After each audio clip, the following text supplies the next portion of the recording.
Break के बाद एक बार फिर आप सभी का बहुत स्वागत है। नमस्कार, मैं सोनाली और आप देख रहे हैं केकेडी न्यूज। रुक करते हैं कुछ खास खबरों पर। खबर संत कबीर नगर से है, जहां 4 बच्चों की मां प्रेमी के साथ फरार हो गई है, जिसके बाद पति ने थाने में गुहार लगाई है। दरअसल संत कबीर नगर जिले में एक हैरान करने वाला मामला सामने आया। यहाँ एक महिला अपने प्रेमी संग फरार हो गई है। बता दें कि पति ने उसकी पत्नी पर जेवर व 35,000 रुपए नगद लेकर जाने का आरोप लगाया है। मामला मेहदावल थाना क्षेत्र के एक ग्राम का बताया जा रहा है। आपको ये बता दें कि पुलिस ने केस दर्ज कर मामले की जांच शुरू कर दी है।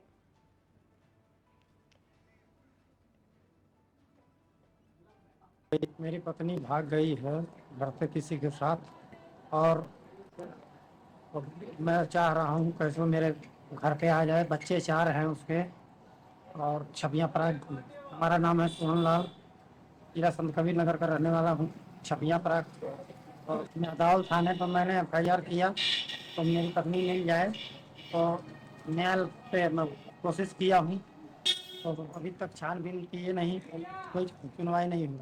आपने थाने में एप्लीकेशन दिया है? हाँ, एप्लीकेशन दिया मैंने, कोई सुनवाई नहीं हुई। कितने दिन का मामला है? 11 तारीख को दिया हूँ। क्या नाम है आपका? सोहन लाल। मेरी पत्नी भाग गई है घर से।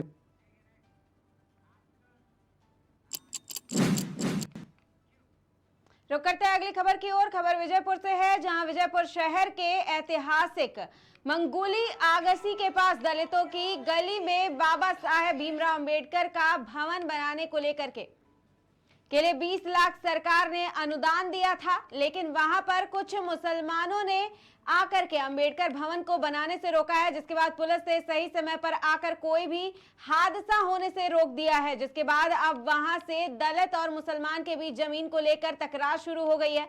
आपको बता दें कि भवन बनाने से रोकने पर दलितों ने मुसलमानों के विरोध में विजयपुर के DC ऑफिस के बाहर आंदोलन पर बैठे हैं। ಇವತ್ತಿನ ದಿವಸ ಈ ಧರಣಿ ಸತ್ಯಾಗ್ರಹ ಮಾಡಲಿಕ್ಕೆ ಕಾರಣ ಏನಪ್ಪಾ ಅಂದ್ರೆ, ಈಗ ಇದು ಅಂಬೇಡ್ಕರ್ ಭವನ ಕಟ್ಟಲಿಕ್ಕೆ ಆಲ್ರೆಡಿ ಸಮಾಜ ಕಲ್ಯಾಣ ಇಲಾಖೆಯಿಂದ 20 ಲಕ್ಷ ಹಣವನ್ನು ಅನುದಾನ ಬಿಡುಗಡೆ ಆಗಿರುತ್ತದೆ. ಕಾರಣ ಅಲ್ಲಿ ಕಟ್ಟಲಿಕ್ಕೆ ಬಂದಂಥ ಯಾವುದೋ ಕಾಂಟ್ರಾಕ್ಟರ್ಗಾಗಲಿ ಅಥವಾ ಜಾಗನೂ ಗುರುತಿಸ್ಲಿಕ್ಕಾಗಲಿ ಸಂಬಂಧಪಟ್ಟ ಇಲಾಖೆದವರು ಬರಲಿಕ್ಕೆ ಅಲ್ಲಿ ಹಿಂಜರಿತಿದ್ದಾರೆ. ಕಾರಣ ಯಾಕಂತಂದ್ರೆ ಅದಕ್ಕೆ ನೀವೇ ಅದನ್ನು ಕೇಳಬೇಕ್ರಿ. ಸಂಬಂಧಪಟ್ಟ ಇಲಾಖೆದವ್ರಿಗೆ ನೀವು ಕ್ವಶನ್ ಮಾಡ್ಬೇಕ್ರಿ, ನೀವು ಯಾಕೆ ಅಲ್ಲಿ ಬಂದು ಕಟ್ಟತ್ತಿಲ್ಲ. ಆಲ್ರೆಡಿ ಒಂದು 20 ಲಕ್ಷ ಸ್ಯಾಂಕ್ಷನ್ ಆಗಿರೋದು ನಮ್ಮ ಹತ್ರ ಡಾಕ್ಯುಮೆಂಟ್ ಇದೆ. ಈಗ ಬೇರೆ ಸಮುದಾಯದವರು ಅದನ್ನ ಇದು ಮಾಡ್ತಾರೆ, ಒತ್ತುವರಿ ಮಾಡಿರ್ತಾರ. ಅದನ್ನ ನೀವು ಜಿಲ್ಲಾಡಳಿತ ಮುಂದೆ ನಿಂತು ಅದನ್ನ ಸರ್ವೆ ಮಾಡಿಸಿ ಅವ್ರದ್ದು ಎಷ್ಟು ಹಕ್ಕು ಬರ್ತೈತಿ ಅವರಿಗೆ ಸರ್ವೆ ಮಾಡಿಸಿ ಅವ್ರ ಕಂಪೌಂಡ್ ಕಟ್ಟಿಸ್ಕೊಡ್ರಿ. ನಮ್ದು ಎಷ್ಟು ಬರ್ತೈತಿ ನಮಗೆ ಕಟ್ಟಿ ಕೊಡ್ರಿ. ಉಳಿದಿದ್ದೇನಿದ್ರಿ ಎಲ್ಲ ಸಾರ್ವಜನಿಕ ಅಲ್ಲಿ ವಾಸಿಸಕ್ಕೆ ಸ್ವಲ್ಪ ಜಾಗವನ್ನೆಲ್ಲ ತೆರವುಗೊಳಿಸಿ ಕುಲ ಮಾಡ್ಬೇಕಾಗಿ ತಮ್ಮ ಮುಖಾಂತರ ಕೇಳ್ಕೊಳ್ತಿದ್ದೇವೆ. ಇವತ್ತು ಧರಣಿ ಸತ್ಯಾಗ್ರಹ ಉದ್ದೇಶ ಏನಪ್ಪಾ ಅಂತಂದ್ರ, ವಿಜಯಪುರ ನಗರದಲ್ಲಿ ಮಣ್ಣುಗುಳಕ್ಷಿ ಸರ್ಕಾರಿ ಜಾಗದಲ್ಲಿ ವಿಶ್ವರತ್ನ, ಭಾರತ ರತ್ನ ಡಾಕ್ಟರ್ ಬಾಬಾ ಸಾಹೇಬ್ ಅಂಬೇಡ್ಕರ್ ಅವರ ಭವನ ನಿರ್ಮಾಣ ಮಾಡಬೇಕಂತಂದು ಈ ಧರಣಿ ಸತ್ಯಾಗ್ರಹವನ್ನು ಹಮ್ಮಿಕೊಂಡಿದ್ದೇವೆ.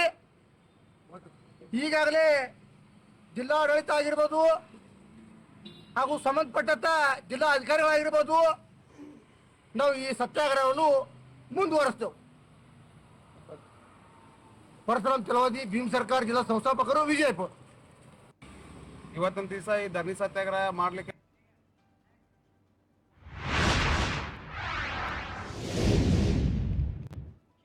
रुक करते हैं अगली खबर की ओर। खबर यूपी के बस्ती से है, जहां बस्ती में भारतीय जनता पार्टी के प्रत्याशी एवं वर्तमान सांसद हरीश द्विवेदी के पक्ष में चुनावी जनसभा को संबोधित करते हुए नरेंद्र मोदी ने कहा है कि अभी तक के हुए 5 चरणों के चुनाव में नरेंद्र मोदी तीसरी बार प्रधानमंत्री बनने जा रहे हैं। समाजवादी पार्टी तथा कांग्रेस पार्टी राम विरोधी पार्टी है। ये लोग राम भक्तों को पाखंडी बताते हैं। फिर से भगवान श्री राम के मंदिर में बाबरी ताला लगवाकर तिरपाल में भेजना चाहते हैं, लेकिन ऐसा संभव नहीं है, क्योंकि नरेंद्र मोदी तीसरी बार प्रधानमंत्री बनकर इतिहास रचने जा रहे हैं।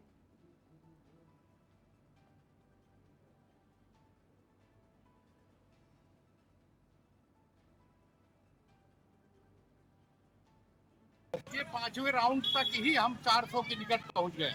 अभी 2 राउंड बचा है, छठा और 7वां राउंड, इसी 400 पार हम होंगे।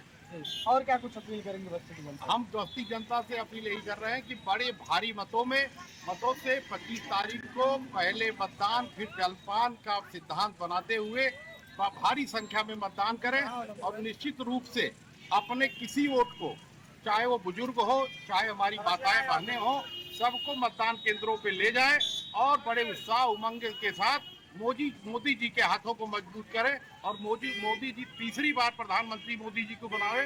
और निश्चित रूप से जब तीसरी बार मोदी जी सरकार बनाएंगे, मोदी जी प्रधानमंत्री होंगे, तो गरीब, महिला, किसान, मजदूर, नौजवान का चतुर्दिक विकास होगा। जो काम रह भी गया है, अभी मोदी जी ने कहा है कि जिनका अगर मकान नहीं बन पाया वो उनका सर्वे करिए और निश्चित रूप से वो मकान आने वाले दिनों में बनेगा।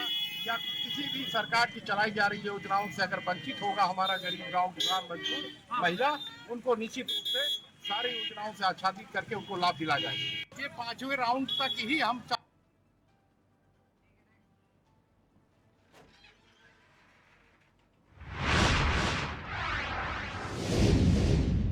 खबर अमेठी से है, जहां अमेठी कोतवाली क्षेत्र में ट्यूबवेल का कनेक्शन जोड़ने खंबे पर चढ़ा संविदा लाइनमैन 11,000 विद्युत लाइन की चपेट में आने से गंभीर रूप से झुलस गया है, जिसके बाद आनन फानन में झुलसे संविदा लाइनमैन को मौके पर मौजूद लोगों ने अमेठी सामुदायिक स्वास्थ्य केंद्र पहुंचाया, जहां से गंभीर हालत में डॉक्टरों ने लाइनमैन को लखनऊ रेफर कर दिया है। बता दें, डॉक्टर के अनुसार संविदा लाइनमैन की हालत गंभीर है। ये पूरा मामला कुड़वा राजापुर गांव का बताया जा रहा है।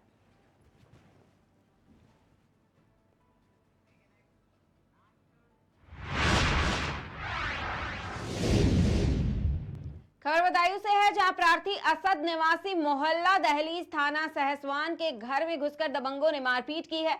बता दें, प्रार्थी ने पुलिस को दी तहरीर में बताया कि उसका पुत्र मोहम्मद जराद मोहल्ले की ही परचून की दुकान से सामान लेकर आ रहा था। तभी मोहल्ले के ही रईस पुत्र मुल्लाजी तथा रईस के दोनों लड़कों ने प्रार्थी के लड़के को घेर लिया और उसकी बुरी तरह से लात घूसों से और डंडों से मारना पीटना शुरू कर दिया, जिसके बाद मारपीट को देखकर मोहल्ले के लोगों ने प्रार्थी के लड़के को बचाया। बता दें कि उक्त लोग प्रार्थी के घर पर भी आ गए और उन्होंने घर में घुसकर मारपीट करना शुरू कर दिया, जिससे प्रार्थी और उसके परिजनों के भी चोट आई है। ये मेरा बेटा सौदा लेके आ रहा था, तो ये रास्ते में उन्होंने पूछा ये सौदा कहाँ से मांग के लाया है, ये तेरे बाप भी मांगता है, तू भी मांगता है। तो मेरा बेटा बोला मैं मोल लाया हूँ, आप आके देख लो। तो ये लोग लिपट पड़े मेरे बच्चे पे और मारपीट करी। मारपीट करने के बाद फिर ये बोले इससे मारने के बाद फिर मेरे बच्चे बोले तेरे बाप को ही मारूंगा, तुझे ही मारेंगे। तो ये मेरे बच्चे पीछे पीछे भागे ये लोग सब। ऐसे फिर आके मेरे घर पर तोड़फोड़ कर दी इन लोगों ने। तोड़फोड़ करे, जान से मारने की धमकी, घुस गए घर में मेरे आके। और फिर मेरी बीवी से बदतमीजी, जो छोटे छोटे हैं 1 महीने के, उन्हें उठा के फेंक रहे थे, तो उससे मैं रोका। साहब मैं बहुत गरीब आदमी हूँ, आप आके देख सकते हैं ये मैं कितना मजबूर हूँ, काम फाम भी नहीं है मेरा, और फिर मैं बिल्कुल हर तरह से मजबूर हूँ। पैसे, ये मेरा बेटा सौदा लेके आ रहा था, तो ये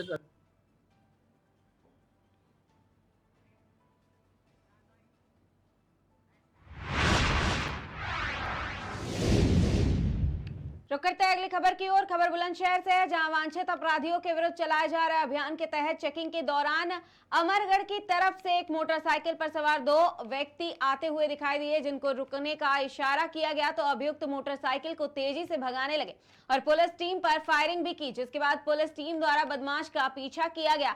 इस दौरान मुठभेड़ में एक बदमाश घायल हो गया, जिसे गिरफ्तार भी किया गया। वहीं एक बदमाश अंधेरे का फायदा उठाकर भागने में सफल रहा, जिसकी कॉम्बिंग कर गिरफ्तारी के प्रयास किए जा रहे हैं। बता दें, घायल बदमाश को उपचार के लिए सीएचसी जहांगीराबाद में भर्ती कराया गया है। बदमाश के कब्जे से अवैध असलहा, कारतूस और बाइक भी बरामद की गई है।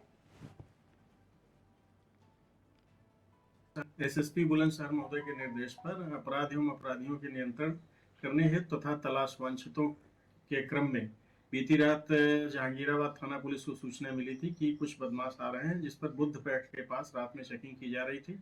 उसी समय मोटरसाइकिल पर 2 व्यक्ति आते हुए दिखाई दिए, जिन्हें पुलिस ने रोकने का प्रयास किया, तो उन्होंने पुलिस को देखते ही फायर कर दिया और बाइक को मोड़कर भागने लगे।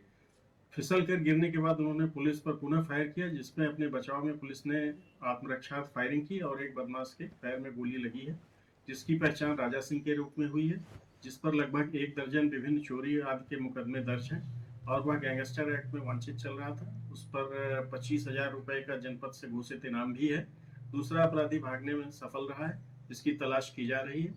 और इसके अतिरिक्त बदमाश के पास से अवैध असलाह, कारतूस आदि बरामद किए गए हैं और एक बाइक भी बरामद की गई है। इस संबंध में आवश्यक विधिक कार्रवाई की जा रही है। एसएसपी बुलंदशहर महोदय के निर्देश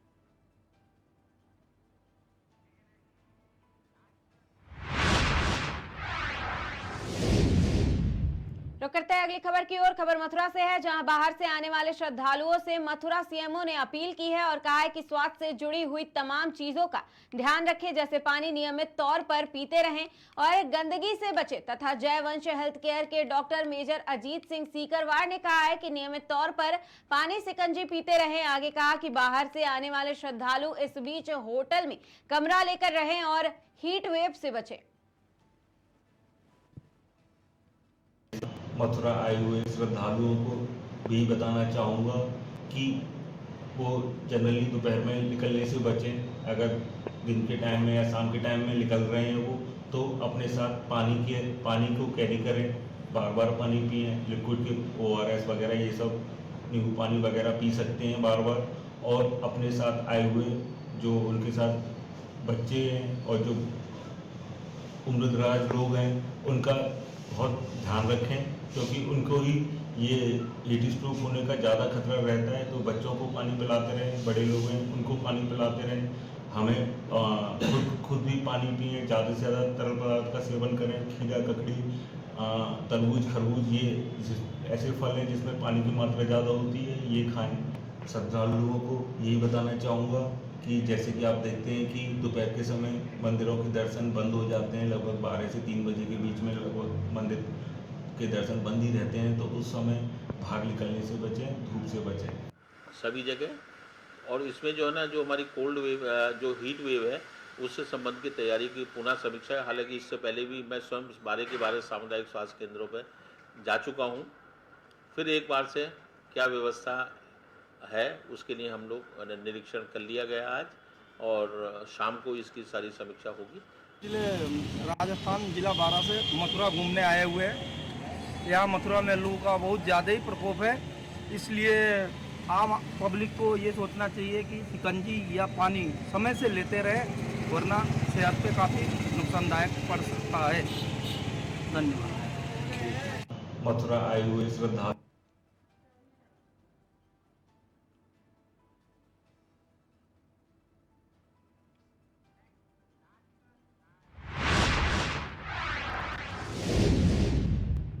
अगली खबर छतरपुर से है, जहां छतरपुर जिला चिकित्सालय की स्वास्थ्य सेवाएं इन दिनों भगवान भरोसे चल रही है। बता दें कि ओपीडी में डॉक्टर नहीं बैठते, जिसकी वजह से मरीजों को घंटों तक इंतजार करना पड़ता है। जानकारी के अनुसार डॉक्टर संगीता चौबे, डॉक्टर ओज दोसाज आदि अपने चैम्बर से गायब मिले। वहीं जिला चिकित्सालय की 4थी मंजिल पर भर्ती मरीज जमीन पर नीचे लेटकर इलाज करा रहे हैं। बता दें कि मरीज के परिजनों ने बताया कि डॉक्टर राउंड पर नहीं आते, केवल स्टाफ नर्स के सहारे लोगों का इलाज पूरा हो रहा है।